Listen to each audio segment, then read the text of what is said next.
El cazador se tumbó en la cama, encendió una vela para poder ver mejor y empezó a leer las palabras que hacían referencia a la bestia del trueno. Interesante es cómo este mito se conoce en muchas tribus, incluso en aquellas que están separadas por mucha tierra e idioma y lo parecidas que se presentan a oídos del que escucha. La bestia del trueno, dicen los mexicas, es un ser monstruoso que aparece salido de los cielos cuando las tormentas descargan la ira de Dios. Para algunos es un demonio, presagio de desgracias y mala suerte, otros afirman que su visión es la de un ser divino para el dichoso que lo ve y significa que será un gran líder, fuerte y respetado. La bestia tiene el poder de dominar los rayos y decidir dónde han de caer.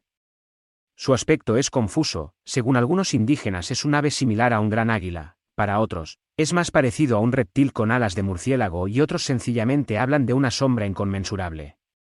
Aunque este humilde siervo de Dios cree que no son más que habladurías y supersticiones, quién sabe, si con un origen real, que el tiempo ha deformado hasta adornarlo con la fantasía de estas gentes infieles.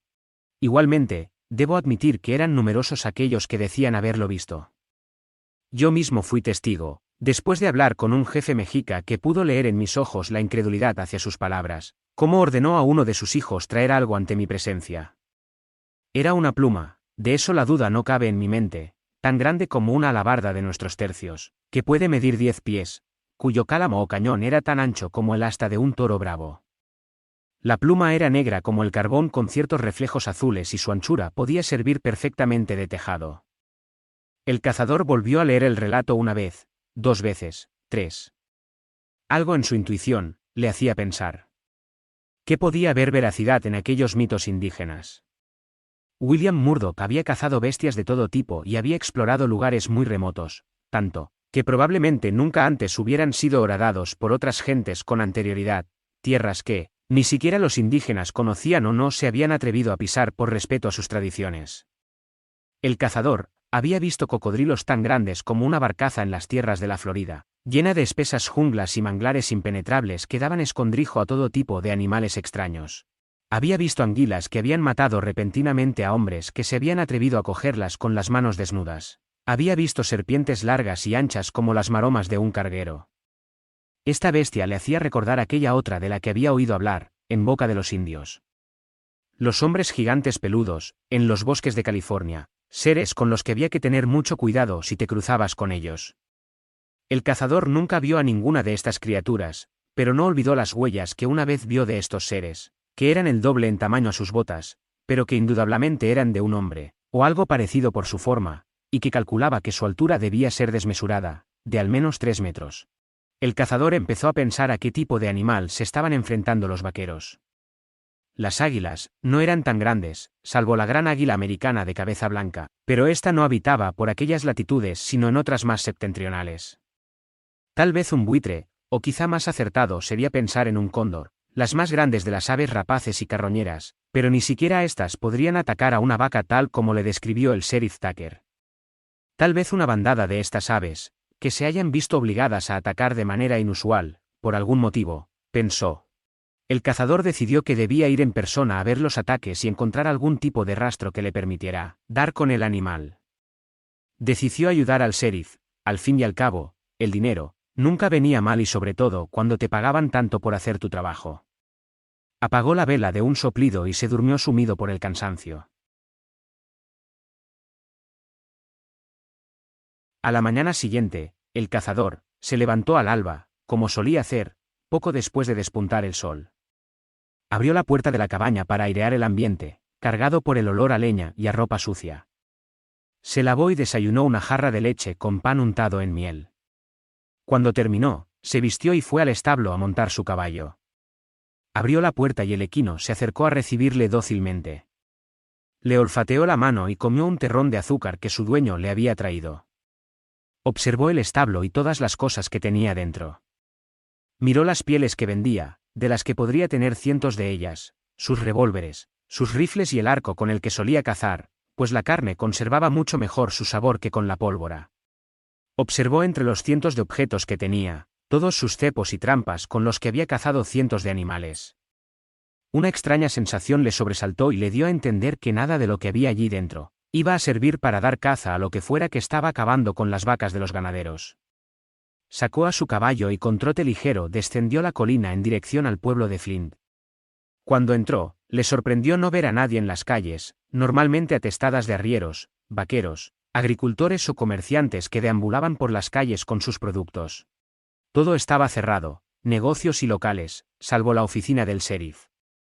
Bajó de su caballo y entró con cautela en la oficina. Sentado detrás de su mesa estaba el sheriff Tucker con una expresión fúnebre en su rostro, escribiendo en un cuaderno. «Tucker», dijo el cazador. «Ha vuelto a ocurrir», dijo fríamente el sheriff después de unos instantes de silencio. «Esta vez no se ha conformado con las vacas. Ha matado a un hombre. Era Cody, lo conocía desde que era un niño. Estaba hecho pedazos, apenas ha quedado cuerpo para reconocerlo». La funesta noticia sobresaltó al cazador, la cual no esperaba. La idea que tenía en mente de que el responsable de los ataques podían ser bandadas de aves carroñeras, se desvaneció por completo y desestimó siquiera hacer alusión alguna al sheriff sobre esta teoría. Esta vez se enfrentaba a algo desconocido. Tampoco quería hablar, al menos de momento, sobre lo que había leído en ese libro antiguo que tenía en su cabaña, pues la opinión del cazador sobre seres fantásticos no distaba mucho de la que podía tener el sheriff Tucker, un hombre escéptico en sus opiniones. El pueblo entero está en el tanatorio, velando por sus restos. Será enterrado esta misma mañana. Me ha sorprendido firmando el acta de defunción que el doctor Murphy me ha traído un poco antes de que viniera usted. Siento lo ocurrido, dijo el cazador quitándose el sombrero en señal de duelo. Pensé en lo que hablamos ayer, ya he tomado una decisión. Le ayudaré, Tucker. Le ayudaré a encontrar a quien esté haciendo esto, pero me temo que no será fácil. Si fuera fácil no había precisado de su ayuda Murdoch. Me alegro que haya tomado esa decisión. Se lo agradezco de veras. Yo le ayudaré. Me gustaría ver el lugar de los hechos, ver dónde ha ocurrido todo. No está lejos de aquí, mucha gente ya ni siquiera se atreve a salir del pueblo. Iré con usted. El sheriff firmó un último documento, cogió sus armas y cerró la oficina avisando con un cartel de que se ausentaba debido a asuntos de la ley. Ambos hombres montaron en sus caballos y se dirigieron a un rancho que estaba aproximadamente a 5 kilómetros del pueblo. El rancho era un pastizal que compartían unos cuantos vecinos del pueblo, entre ellos el hombre fallecido. Bajaron de sus caballos y el sheriff llevó al cazador donde habían encontrado el cadáver. Todo había sido limpiado salvo la sangre, que aún estaba fresca y que la lluvia no había podido quitar del todo. También había restos de una vaca que también había sido atacada y que nadie había tocado. El cazador se dirigió directamente a los huesos y los examinó. Mientras tanto el sheriff, un tanto nervioso, no dejaba de mirar el cielo. Pese a que no había ninguna nube, el sheriff Tucker sujetaba con firmeza su Winchester entre sus manos. El cazador examinó los huesos de la vaca, como estaban desperdigados y desgarrados, la posición, incluso pudo decir al sheriff cuándo había sido el ataque según la cantidad de insectos que empezaban a descomponer los restos. Todo esto y mucho más puso sacar en claro de lo que vio. En cuanto a la sangre del fallecido, estaba esparcida en un reguero que se extendía en jirones por varios metros. El sheriff observaba el proceder del cazador y preguntó: «¿Qué puede decirme Murdoch? ¿Ha podido averiguar algo?» Después de unos segundos de silencio el cazador respondió: «Sí, puedo decirle unas cuantas cosas y le diré más después, cuando nos vayamos de aquí. De usted depende que las crea o no. Puedo decirle lo que no ha hecho estos ataques. Olvídese de pumas, pues estos nunca atacan a las personas y menos a las vacas, les gusta conformarse con presas más pequeñas. Tampoco ha sido un oso, hacen mucho ruido y no se alimentan de vacas, el fallecido lo habría advertido y probablemente se habría defendido. Tampoco han podido ser los lobos, se los exterminó de esta zona hace mucho y aunque los hubiera, nunca atacan a las vacas, solo a las ovejas, si hubieran sido ellos habrían devorado al hombre, pero según me ha contado estaba despedazado». «¿Qué insinúa? ¿Han sido los indios?», preguntó el sheriff perdido en sus argumentos. «No, de ninguna manera los indios harían nada parecido. No les culpe», dijo exhortativamente un tanto ofendido el cazador. «El que ha atacado a la vaca y al hombre son la misma cosa. Y esa cosa, es algo que vuela». «¿Algo que vuela? ¿Se refiere a los buitres?» «Me cuesta creerlo, Murdoch. Un buitre no mata a un hombre, ni varios de ellos, a lo sumo lo devoran una vez muerto, ¿Cómo hacen con todos los animales? Porque no han sido los buitres, ni tampoco los cóndores, seguro que ha visto cómo se alimentan. No hacen esta barbaridad, reveló el cazador. Entonces, ¿qué clase de animal puede haber hecho esto? No entiendo nada. Podría decirle lo más parecido que sea una respuesta, pero no me iba a creer, porque yo tampoco lo creo. Lo que mató a la vaca, lo levantó por los aires y lo dejó caer, desde una altura considerable, por eso el animal acabó despedazado y el hombre fue atacado por detrás con tal violencia que lo desplazó varios metros desmembrándolo al mismo tiempo. Fíjese en la dirección de las últimas gotas de sangre, señaló el cazador, no tuvo oportunidad alguna de defenderse. Ni siquiera fue consciente de su muerte. Al menos no sufrió, dijo el sheriff como un consuelo. ¿Qué clase de animal podría hacer algo así? Un cóndor, el más grande que haya existido, tal vez con alguna deformidad en su tamaño, como ocurre con algunas personas. He visto indios 2 cabezas por encima de la mía, extremadamente altos, tal vez ocurra lo mismo con estas aves, aunque si le soy sincero, Tucker, tengo la certeza de que estoy alejado de la respuesta. Entonces, ¿qué sugiere? Algo más grande. Eso es imposible. No existe un animal así. Cierto, pero observe bien. Ningún cóndor haría algo como esto, señaló el cazador a los restos de la vaca. Los 2 hombres miraron impávidos y hablaron de todas las posibles causas habidas y por haber, buscando al posible culpable sin conclusión alguna. Después de un rato, el trampero habló. Vámonos, tenemos que irnos de aquí, acompáñeme, dijo el cazador. No puedo ausentarme demasiado de mi oficina. Debo asistir al funeral. ¿Dónde quiere ir? Al asentamiento Mohawk, a buscar respuestas, indicó el cazador.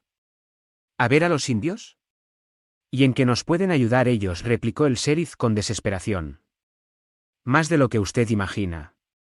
Vamos. En otras circunstancias el sheriff habría tenido una discusión notoria con el cazador, pero en aquellos momentos de incertidumbre, donde estaba perdido en sus conclusiones, cualquier ayuda era poca y se fiaba del instinto del cazador.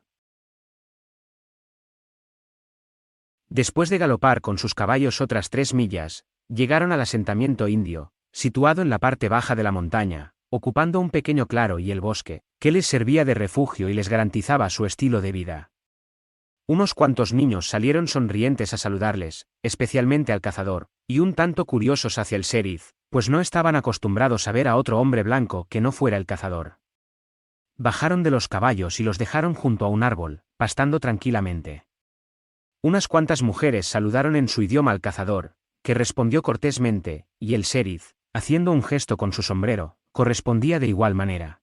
Los hombres, en cambio, se mostraron más recelosos, especialmente hacia el sheriff, y algunos salieron con los rifles y arcos en la mano, aunque su actitud era más de prudencia, lejos de intimidar, pues muchos de ellos también conocían al sheriff Tucker. El cazador saludó a uno de los hijos del gran jefe, el cual conocía de toda la vida. Un hombre joven y atlético que mostraba su pecho desnudo y pintado, cuyo pelo no distaba mucho del cazador. Después de intercambiar unas cuantas palabras, y hablar unos momentos con el joven indio, mostrando interés de cómo estaban en el poblado, e intentando averiguar si estaban al corriente de lo sucedido, pidió al joven indio una audiencia con su padre, un hombre ya muy anciano, que sin duda, era la persona más sabia del asentamiento Mohawk. Parecían no conocer nada del asunto, o al menos así lo aparentaban. El sheriff y el cazador entraron en la tienda del gran jefe. Dentro estaba todo muy oscuro y el anciano estaba sentado en el suelo con las piernas cruzadas. Su aspecto era prácticamente el mismo que el de su vástago. Era notoria su cara, surcada por líneas de interminables arrugas como ríos secos y una melena que aún conservaba con bastante vigor, pero resaltaban sobre todo sus ojos, donde la cordura y la lucidez no habían sido todavía melladas por la edad. Echaba unas extrañas hierbas aromáticas al fuego, el cual miraba casi como hipnotizado. Los hombres se sentaron y el cazador saludó al anciano, que correspondió con un leve gesto con su mano sin dejar de mirar a la hoguera.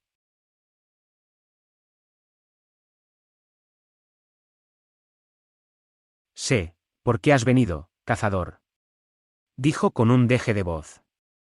Ha vuelto. ¿No es así?